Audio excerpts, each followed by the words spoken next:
Everyone welcome back to RV tailoring and aari embroidery. ಎಲ್ಲರೂ ಹೇಗಿದ್ದೀರಾ? I hope ಎಲ್ಲರೂ ಚೆನ್ನಾಗಿದ್ದೀರಾ ಅಂತ ಭಾವಿಸ್ತಾ ಇವತ್ತಿನ ವಿಡಿಯೋದಲ್ಲಿ ನಾನು ಡಬಲ್ ಜಿಗ್ಜಾಗ್ ಸ್ಟಿಚ್ಚನ್ನು ಹೇಳ್ಕೊಡ್ತಿದ್ದೀನಿ.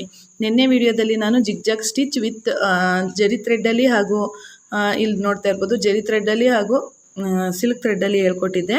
ಈಗ ಅದೇ ಜಿಗ್ಜಾಗ್ ಸ್ಟಿಚ್ಚನ್ನು ನಾವು ಡಬಲ್ ಜಿಗ್ಜಾಗ್ ಸ್ಟಿಚ್ ಡಬ್ಬಲ್ ಆಗಿ ನಾವು ಯಾವ ರೀತಿ ಮಾಡೋದು, ಡಬ್ಬಲ್ ಸ್ಟಿಚ್ ಬಂದಾಗ ಯಾವ ರೀತಿ ನಾವು ಆ ಡಿಸೈನನ್ನು ಮಾಡೋದು ಅಂತ ಈ ವಿಡಿಯೋದಲ್ಲಿ ಇರುತ್ತೆ. ಮಿಸ್ ಮಾಡದೆ ಎಲ್ಲೂ ಸ್ಕಿಪ್ ಮಾಡದೆ ವಿಡಿಯೋನ ಎಂಡ್ವರೆಗೂ ನೋಡಿ. ಆದಷ್ಟು ಎಂಡ್ವರೆಗೂ ನೋಡಿದ್ರೆ ನಿಮಗೆ ತುಂಬಾ ಚೆನ್ನಾಗಿ ಅರ್ಥ ಆಗುತ್ತೆ ಅಂತ ಹೇಳ್ದೆ. ಹಾಗಿದ್ರೆ ಈಗ ವಿಡಿಯೋನ ಶುರು ಮಾಡೋಣ. ಅಲ್ಲ ನೋಡ್ತಾ ಇರುವಂಥವರು ಆದಷ್ಟು ನಮ್ಮ ವೀಡಿಯೋಸನ್ನು ನೋಡಿ ನಮ್ಮ ಚಾನಲನ್ನು ಸಬ್ಸ್ಕ್ರೈಬ್ ಮಾಡ್ಕೊಳ್ಳಿ. ನೀವೆಷ್ಟು ಸಪೋರ್ಟ್ ಮಾಡ್ತೀರಾ ಅಷ್ಟು ನಾವು ಮುಂದಿನ ವೀಡಿಯೋಸ್ಗಳನ್ನು ಹಾಕೋದಕ್ಕೆ ತುಂಬಾ ಹೆಲ್ಪ್ ಆಗುತ್ತೆ. ಹಾಗಿದ್ರೆ ಈಗ ವಿಡಿಯೋನ ಶುರು ಮಾಡೋಣ. ಅಲ್ಲ ಈಗ ನಾನು 2 ಗೆರೆಯನ್ನು ಹಾಕ್ಕೊಂಡಿದ್ದೀನಿ. ಈ 2 ಗೆರೆಯಿಂದ ನಾವು ಡಬಲ್ ಜಿಗ್ಜಾಗ್ ಸ್ಟಿಚ್ಚನ್ನು ಯಾವ ರೀತಿ ಮಾಡ್ಕೊಳ್ಳೋದು ಅಂತ ಈಗ ಈ ವಿಡಿಯೋದಲ್ಲಿ ತೋರಿಸ್ಕೊಡ್ತಾ ಹೋಗ್ತೀನಿ. ಹಾಗಿದ್ರೆ ಈಗ ವಿಡಿಯೋದ ಶುರು ಮಾಡೋಣ. ಅಲ್ಲ ನೋಡಿ, ಜೆರಿ ಥ್ರೆಡ್ಡಲ್ಲಿ ನಾನು ಈಗಾಗಲೇ ನಿಮಗೆ ಪ್ರಾಕ್ಟೀಸ್ ಕೊಟ್ಟಿರೋದ್ರಿಂದ ನಾನು ಡೈರೆಕ್ಟ್ ಸಿಲ್ಕ್ ಥ್ರೆಡ್ಡಲ್ಲಿ ಡಬಲ್ ಜಿಗ್ಜಾಗ್ ಸ್ಟಿಚ್ಗೆ ಹೋಗ್ತಿದ್ದೀನಿ.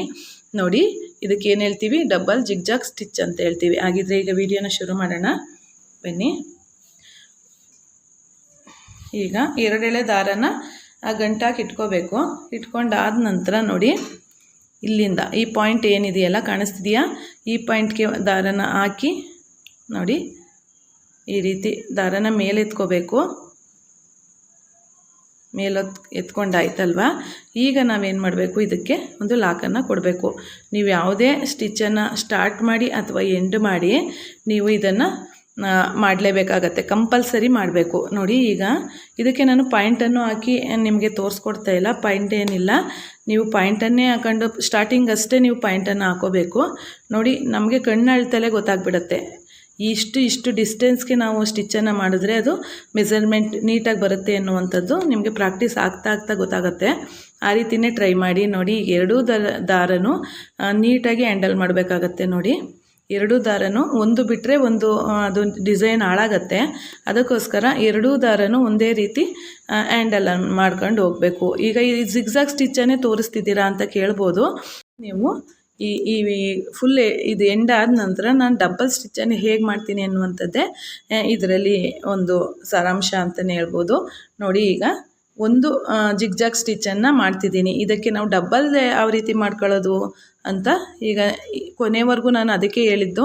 ಯಾವುದೇ ವಿಡಿಯೋನ ನೋಡಬೇಕಾದ್ರೂ ನೀವು ಕೊನೆಯವರೆಗೂ ನೋಡಬೇಕಾಗತ್ತೆ. ಕೊನೆವರೆಗೂ ನೋಡೋದ್ರಷ್ಟೇ ನಿಮಗೆ ವಿಡಿಯೋ ಏನು ಮಾಡ್ತಿದ್ದಾರೆ ಅನ್ನುವಂಥದ್ದು ಗೊತ್ತಾಗುತ್ತೆ. ಈಗ ಇಷ್ಟು ಮಾಡ್ತಿದ್ದೀನಲ್ವ, ಈಗ ನೀವು ಇದನ್ನು ಸ್ಕಿಪ್ ಮಾಡಿಬಿಟ್ರೆ ನಿಮಗೆ ಏನು ನಾವು ಡಬಲ್ ಚೈನ್ ಸ್ಟಿಚ್ ಅಂದ್ರೇನು, ಅದನ್ನು ಯಾವ ರೀತಿ ಮಾಡ್ಕೊಳ್ಳೋದು ಅನ್ನೋದು ನಿಮ್ಗೆ ತುಂಬ ಏನೂ ಅರ್ಥನೇ ಆಗೋದಿಲ್ಲ. ನಿಮಗೆ ಜಿಗ್ಜಾಗ್ ಸ್ಟಿಚ್ ಅಷ್ಟೇ ನೋಡಿರ್ತೀರ, ಡಬಲ್ ಜಿಗ್ಜಾಗ್ ಸ್ಟಿಚ್ಚು ಹಾಕಿದಾಗ ಅದು ಯಾವ ರೀತಿ ಕಾಣಿಸುತ್ತೆ ಅನ್ನುವಂಥದ್ದು ನಿಮಗೆ ಗೊತ್ತಿರಲ್ಲ. ನೋಡಿ, ಒಂದೇ ಮೆಜರ್ಮೆಂಟಲ್ಲಿ ಬರ್ತಿದೆ ವಿತೌಟ್ ಪಾಯಿಂಟ್. ನಾನು ಯಾವುದೇ ಪಾಯಿಂಟನ್ನು ಹಾಕ್ತೀರ ನಾನು ಸ್ಟಿಚ್ ಮಾಡ್ತಾ ಇರುವಂಥದ್ದು. ಅದಕ್ಕೆ ನಾನು ನಿಮ್ಗೆ ಹೇಳಿದ್ದು, ಒಂದು ಸತಿ ಮಾತ್ರ ನಾನು ಪಾಯಿಂಟನ್ನು ಹಾಕಿ ನಿಮಗೆ ತೋರಿಸ್ಕೊಟ್ಟಿದ್ದೀನಿ. ನೆಕ್ಸ್ಟು ನಿಮಗೆ ಪಾಯಿಂಟ್ ಅವಶ್ಯಕತೆ ಬರೋದಿಲ್ಲ. ನೋಡಿ, ಈಗ ಇದಾಯ್ತಲ್ವ. ಈಗ ಇದನ್ನು ಇಲ್ಲಿಗೆ ಲಾಸ್ಟ್ ಆಯಿತು. ಇದು ಜಿಗ್ಜಾಗ್ ಸ್ಟಿಚ್ಚು ಇಲ್ಲಿಗೆ ಲಾಸ್ಟ್ ಆಗುತ್ತೆ. ಈಗ ನಾನೇನು ಮಾಡ್ತೀನಿ, ಡಬ್ಬಲ್ ಕಲರಲ್ಲೇ ನಿಮಗೆ ತೋರಿಸ್ಕೊಡ್ತೀನಿ ಡಬಲ್ ಸ್ಟಿಚ್ಚನ್ನು ಯಾವ ರೀತಿ ಮಾಡೋದು ಅಂತ. ನೋಡಿ, ಈಗ ಇದಾಯ್ತಲ್ವ, ತೋರಿಸ್ಕೊಡ್ತೀನಿ ಡಬಲ್ ಸ್ಟಿಚ್ಚು ಯಾವ ರೀತಿ ಮಾಡೋದು ಅಂತ. ಡಬ್ಬಲ್ ಕಲರ್ದಲ್ಲಿ ತೋರಿಸಿದ್ರೆ ನಿಮಗೆ ಅರ್ಥ ಆಗುತ್ತೆ, ಚೆನ್ನಾಗಿ ಅದು ಕಾಣಿಸುತ್ತೆ ಕೂಡ ನಿಮಗೆ. ಈಗ ಇದನ್ನು ಕಟ್ ಮಾಡ್ಕೊಂಬಿಡೋಣ. ಇದಿಷ್ಟು ಕಟ್ ಮಾಡಾಯ್ತಲ್ವ. ಈಗ ನೋಡಿ, ಈಗ ನಾನು ಇಲ್ಲಿ 2 ಎಳೆ ದಾರನ ಆ್ಯಸ್ ಇಟ್ ಈಸ್ ಗಂಟಾಕಿ ಇಟ್ಕೊಂಡಿದ್ದೀನಿ. ಇದನ್ನು ಯಾವ ರೀತಿ ಇಟ್ಕೋಬೇಕು, ಈ ರೀತಿ ಇಟ್ಕೊಂಡು ದಾರದ ಸ್ಟ್ಯಾಂಡ್ ಕೆಳಗಡೆ ನಾವು ಹಾಕ್ಕೊಂಡು, ಈಗ ನೋಡಿ ಯಾವ ರೀತಿ ಮಾಡೋದು ಅಂತ ನಾನು ನಿಮ್ಗೆ ತೋರಿಸ್ಕೊಡ್ತೀನಿ. ಇದನ್ನು ಈ ರೀತಿ ಇಟ್ಕೊಂಡು ನೋಡಿ,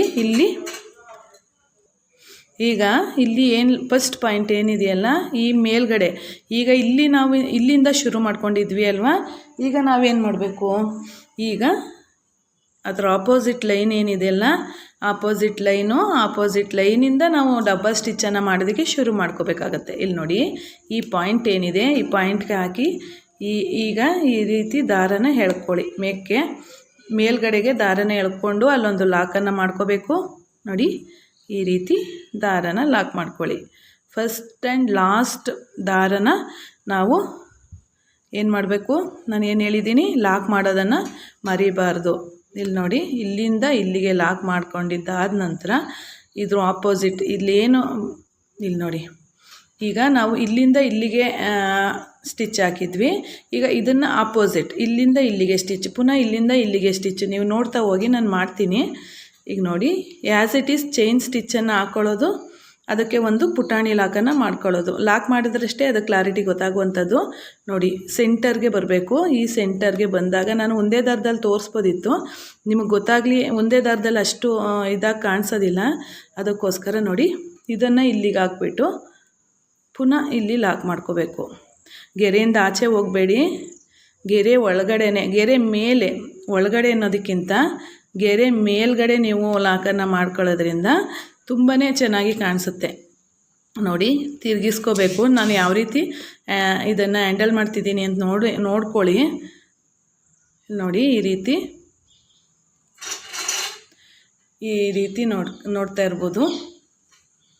ಈಗ ಇಲ್ಲಿಂದ ಇಲ್ಲಿಗೆ ಲಾಕ್ ಮಾಡ್ಕೊಳ್ಳೋದು, ಪುನಃ ಇದ್ರ ಸೆಂಟರ್ಗೆ, ಈ ಸೆಂಟರ್ಗೆ ಇದನ್ನು ತಂದು ಇಲ್ಲಿ ಲಾಕ್ ಮಾಡ್ಕೊಳ್ಳೋದು, ಪುನಃ ಅಲ್ಲಿಂದ ಸೆಂಟರ್. ಇಲ್ಲಿ ನೋಡಿ, ಇಲ್ಲಿ ಸೆಂಟರ್ಗೆ ಬಂದು ಇಲ್ಲಿ ಲಾಕ್ ಮಾಡ್ಕೊಳ್ಳಿ. ಇಲ್ಲಿ ಸೆಂಟರ್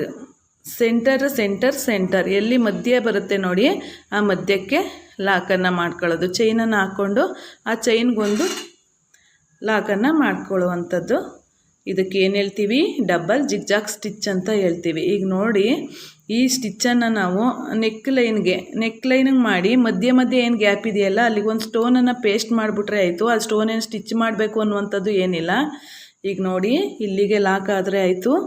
ಇದನ್ನು ಈಗೇನು ಮಾಡಬೇಕು, ನಾವು ಎಂಡು ನಾಟನ್ನು ಕೊಡಬೇಕಾಗತ್ತೆ. ಈ ಎಂಡು ನಾಟನ್ನು ಕೊಟ್ಟರೆ ಇಲ್ಲಿಗೆ ಈ ಡಿಸೈನು ಕಂಪ್ಲೀಟ್ ಆಗುತ್ತೆ. ನೋಡಿ, ಈ ರೀತಿ ಆಗತ್ತೆ. ಜೊತೆಗೆ ನೀವು ಇದರಿಂದ ಏನು ಅರ್ಥ ಮಾಡ್ಕೋಬೋದು ಅಂದರೆ, ಈಗ ನೋಡಿ, ಇದು ಜಿಗ್ಜಾಗ್ ಸ್ಟಿಚ್ ನೋಡಿ, ಇಲ್ಲಿ ಒಂದು ಪಿಂಕಲ್ಲಿದೆ, ಒಂದು ಗೋಲ್ಡಲ್ಲಿದೆ.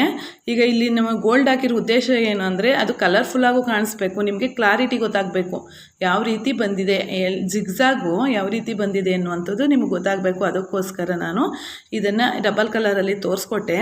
ಈ ವಿಡಿಯೋದಲ್ಲಿ ಇದು ನೋಡಿ, ಇದನ್ನು ನೆಕ್ಲೈನ್ಗೆ ಅಪ್ಲೈ ಮಾಡಿಕೊಂಡು ನಾವು ಈ ಏನು ಗ್ಯಾಪ್ ಇದೆಯಲ್ಲ, ಈ ಗ್ಯಾಪ್ಗೆ ಒಂದೊಂದು ಸಣ್ಣದಾಗಿರುವಂಥ ಸ್ಟೋನನ್ನು ಪೇಸ್ಟ್ ಮಾಡಿಕೊಂಡ್ರೆ ತುಂಬ ಎಲಿಗೆಂಟ್ ಒಳ್ಳೆ ಡಿಸೈನ್ ಆಗುತ್ತೆ. ಇದನ್ನು ನೀವು ನೆಕ್ಲೈನ್ಗೂ ಮಾಡ್ಕೋಬೋದು, ಮತ್ತು ಇನ್ನೂ ಹಲವಾರು ಕಡೆ ಇದು ಅಪ್ಲೈ ಆಗುತ್ತೆ ಡಿಸೈನಲ್ಲಿ. ಆಗ ನೀವು ಡಿಸೈನ್ ಮಾಡುವಾಗ ಇದನ್ನು ಅಳವಡಿಸ್ಕೋಬೇಕಾಗತ್ತೆ.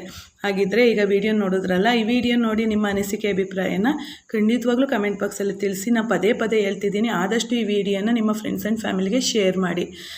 ಎಷ್ಟು ಜನಕ್ಕೆ ರೀಚ್ ಆಗುತ್ತೋ ಅಷ್ಟು ಜನಕ್ಕೆ ಇದು ಉಪಯುಕ್ತ ಆಗುತ್ತೆ ಅಂತ ಹೇಳ್ತಾ ಇಲ್ಲಿಗೆ ಈ ವಿಡಿಯೋನ ಮುಗಿಸೋಣ. ಮುಂದಿನ ಇನ್ನೊಂದು ವಿಡಿಯೋದೊಂದಿಗೆ ಸಿಗ್ತೀನಿ. ಅಲ್ಲಿವರೆಗೂ ಧನ್ಯವಾದಗಳು ಫ್ರೆಂಡ್ಸ್.